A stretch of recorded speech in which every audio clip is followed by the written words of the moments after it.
All right, guys, the next bait we're going to take a peek at here is just a crawdad imitation. You know, we like the Reactions Innovations Beaver Series, the 420s, the 3.5s, the double wides.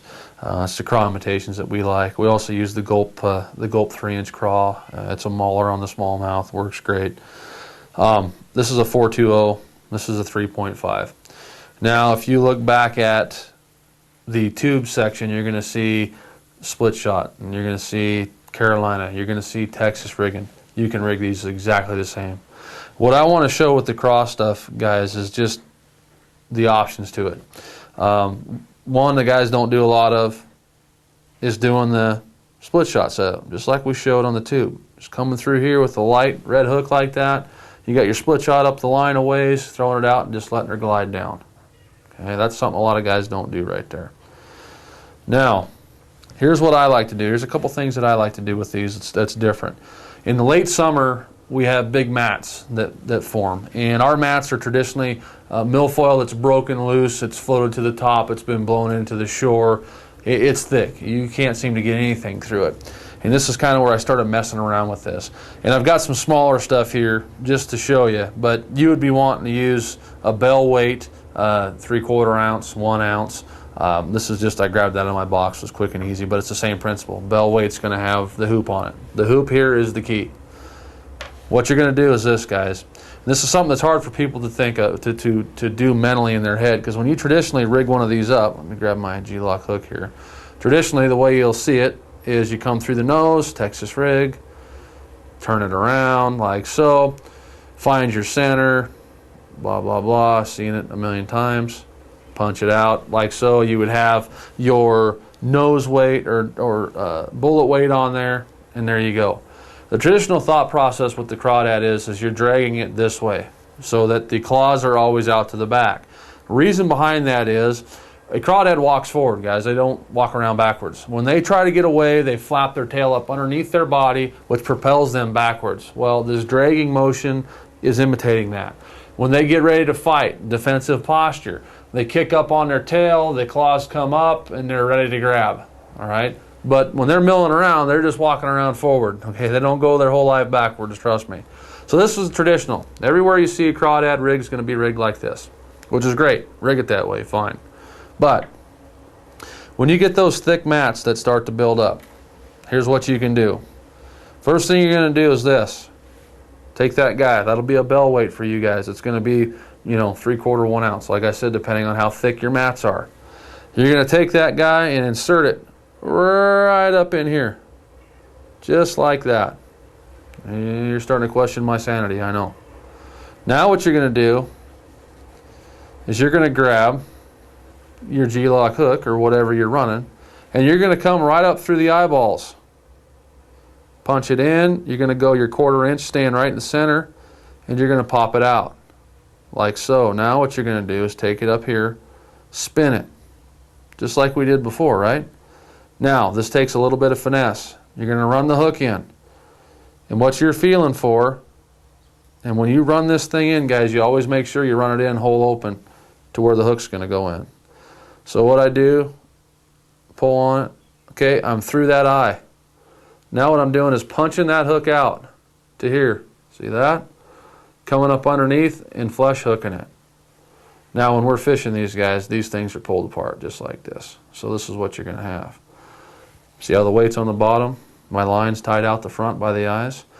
When you pitch this up in with a traditional rig, if we took this and we're Texas rigging, it lands, boom, like this.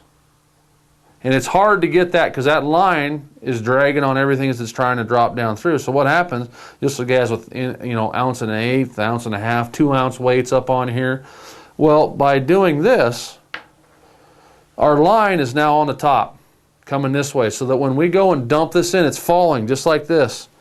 Notice how everything's in line. It's not going to create friction.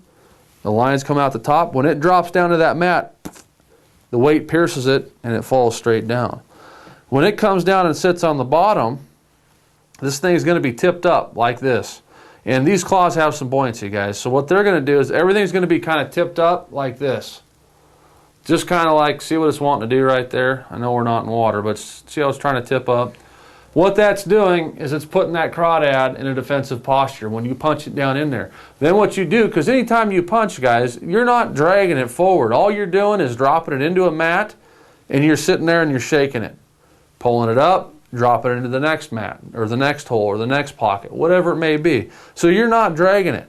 This thing's going to be in an automatic defensive posture when it comes down and hits, just like that. So give that a shot for punching, guys. It's incredible. You can do it with a small one, a big one, whatever you want. That's one of the things that we do that's a little bit different when late summer happens and the mats come up. Now, if you want to create a gliding bait, and you all remember that lure called the flying lure? You probably saw the commercials. I know growing up as a kid, I saw it 6 million times. What you can do, let me grab a little bit bigger hook here, is take this. Now, if you look at this and you think about the principle behind the flying lure, I'm not trying to sell any of them, guys. I'm just trying to make a point here. What you had was a flat surface, basically like a tube, but it was flat. And what it was made to do was glide back up underneath overhanging brush, glide up underneath docks. Well, finding the flying lure might be a little difficult this day and age, but there's a lot of baits that look just like this. So what we'll do is this. Remember the nail weights we talk about all the time? Here's one right here. Now, depending on how deep or, the conditions, this may be bigger or this may be lighter, okay, heavier or lighter. What we're going to do is this. Remember how we just rigged that puncher upside down? We're going to do the same thing here, but what I'm going to do, I'm going to take this nail weight right here, and I'm going to run it right up in here, just a little bit off-centered, so I can get my hook in there. So I got my nail weight in there. Now, I'm going to come through, rigging it backwards. Come through the eyeballs, turn it, Texas rigging it, nothing fancy, right? Like so. We find out the center, yada, yada, yada. Punch it out. Now our line's coming out here. With that weight being in here, see how that surface is flat and everything's laying back? When you cast this up, what's going to happen is it's going to go like this. It's going to glide down. And it's going to glide because the weight's in the back and I have a flat planing surface. It's going to glide back up underneath. When it lands down on the bottom and sets up on the hook like that, the crawdad's in a defensive posture. You pull it forward and it glides right back. What this enables you to do is keep something in the strike zone for a very, very long period of time. Now, the beaver's got a nice flat surface for this. There's a lot of other baits out now that are imitating the beaver. The Berkley Beast. The Beast was originally designed to be a glider. All those will work, guys, if you rig them like this. If you try to glide it in this way, this is causing commotion. It's causing the bait to run off, drop down. Everything in line like this. And with these claws, guys, when I'm doing the gliding, sometimes I leave them together because it's one more planing surface to help fly it back in there.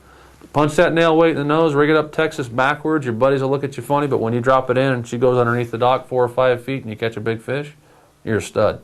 Right there. Rigged up gliding beaver, backwards punching beaver. Check them out, guys. Give them a shot.